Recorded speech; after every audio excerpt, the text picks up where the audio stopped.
Jenelle Evans calls cops on son, begs for involuntary hold. Former Teen Mom star Jenelle Evans has called the cops on her son and begged for an involuntary hold. She has struggled with both of her boys over the years, but what caused this call? Furthermore, which son is in the hot seat? Keep reading for further details. Teen Mom, Jenelle Evans calls cops on son. It has been a long road for Jenelle Evans since 16 and pregnant.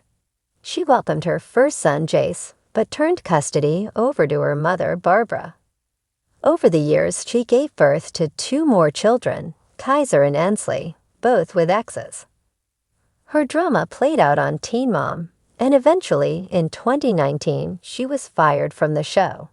In 2023, Jenelle regained custody of Jace, but several months later, he ran away 3 times, leading him back to Barbara.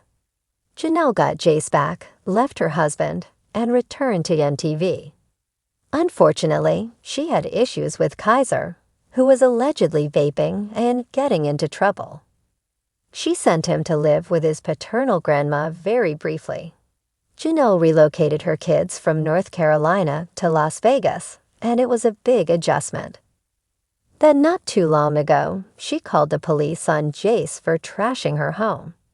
Now she is back up against a wall with him. On Saturday, April 12, 2025, Jenelle phoned the police and begged them to come right over. She claimed that Jace was smashing everything in the house. In the background, Jace screamed, "I'm not doing ****." Fortunately, everyone was safe, but her home was again destroyed. The Teen Mom alum said this. Her mother had claimed that Jace needed medication, but that Jenelle was withholding it from him. Rather, she allegedly allowed him to use a weed pen to help him. Now Jenelle is stating that he has ADHD and defiant disorder, but is still not taking anything to help. Jace apparently tried to leave, and that was when Jenelle Evans demanded a 72-hour involuntary hold. Police declined as he did not threaten to harm himself or others. After Teen Mom fans learned about what had transpired between Jenelle Evans and Jace, were they surprised?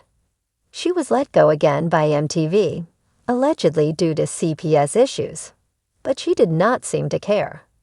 Jenelle claimed that she had other things in the works, which she was excited about.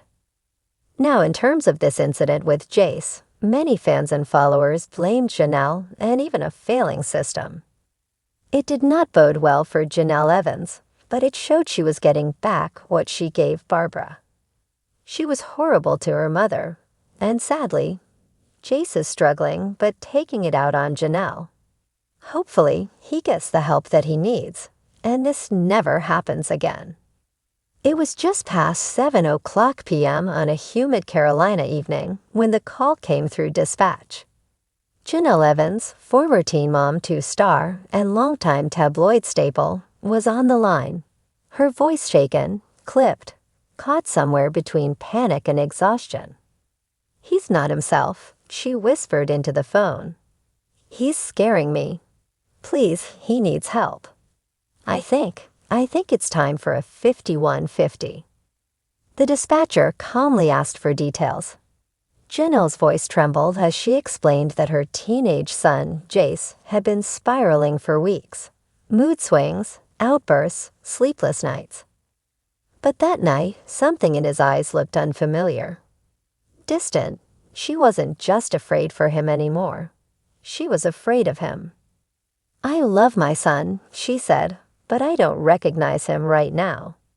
By the time officers arrived, the sun had dipped below the tree line, casting long shadows across the rural property Jenelle and her family had called home since the cameras stopped rolling.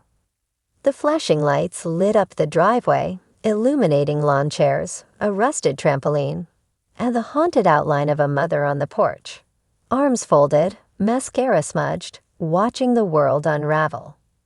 Inside, Jace sat quietly on the couch. He didn't scream or fight. He didn't run. He just stared at the wall, unmoved by the officer's presence. When one of them gently placed a hand on his shoulder and asked if he wanted to talk, he didn't answer. Jenelle stood at the doorway, silently nodding. The tension in the room was thick. Barbara, Jenelle's estranged mother and Jace's longtime guardian, had been calling nonstop. David, Jenelle's controversial husband, loomed nearby but kept his distance for once, knowing that any misstep might only escalate things. Even the dogs seemed to sense the gravity of the moment, pacing the floor with low whines. "This isn't about punishment," Jenelle told the officer. "This is about safety. For him, for all of us. I need to do the right thing, even if it hurts." The officer nodded. Under North Carolina law, a minor can be placed on an involuntary psychiatric hold if they pose a danger to themselves or others. With Jenelle's tearful statement and the corroborating reports of escalating behavior from the past few weeks, including a recent incident at school, the decision was made. Jace would be transported to a nearby hospital for a psychiatric evaluation. As the patrol car pulled away, Jenelle collapsed into the porch swing, shoulders heaving in silent sobs. The cameras weren't there, but the moment was unmistakably cinematic, raw, real, a broken mother doing what she thought was best, even if it shattered her inside. The headlines broke the next morning, splashed across every tabloid from TMZ to Radar Online. Jenelle Evans calls police on son. Involuntary psychiatric hold sought. Comment sections exploded. Half the internet cried out in judgment, the other half in sympathy. "Where's Barbara when you need her? Poor kid. He's been bounced around too much. She finally did the right thing." But behind every comment, every hot take, was the quieter truth. This was a family in crisis. No filters. No glam squads. No editing room to smooth out the jagged edges. Just a mom, a son, and a decision no parent ever wants to make. In the days that followed, Jenelle released a carefully worded statement on her Instagram stories, an odd mix of vulnerability and brand preservation. "I appreciate everyone who has reached out. This is one of the hardest things I've ever gone through. My son is getting the help he needs. Mental health matters.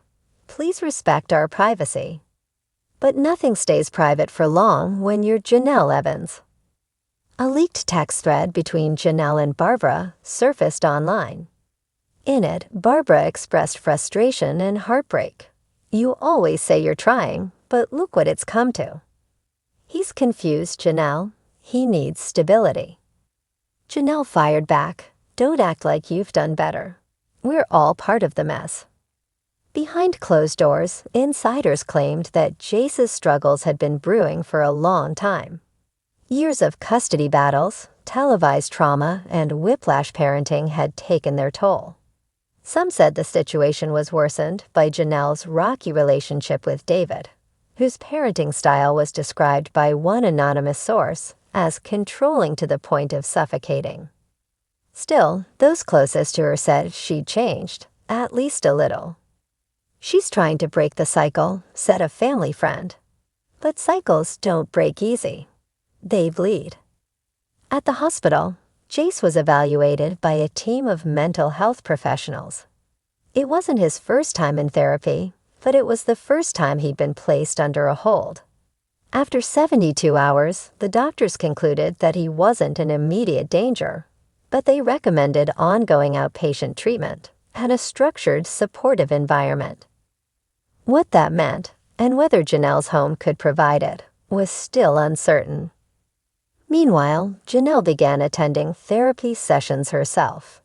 A rare move. She even agreed to attend family counseling with Jace and reportedly reached out to Barbara to join. "We have to stop fighting," she said in a voice memo obtained by a media outlet. "I can't do this alone, and neither can he." The moment was surprisingly honest. Surprisingly adult. By week's end, Jace was released from the hospital into temporary care with a relative, while Jenelle worked with social services to create a safe re-entry plan. The court would monitor things closely, and Jenelle knew she was on thin ice. But for once, she wasn't lashing out online. She wasn't throwing shade, pointing fingers, or staging dramatic reveals. She was quiet, reflective, maybe even scared. "I made the hardest call of my life," she wrote in a journal entry later leaked to the press. "But I made it because I love him. I'd rather he hate me for saving him than love me for ignoring the signs." No one knows what the future holds for Jenelle and Jace. Reality TV may have made them household names, but life beyond the cameras is messier, more complicated, and less forgiving. Still, for one night in North Carolina, a mother chose truth over image, action over fear, help over silence. And in that choice, maybe, just maybe, there's a flicker of hope.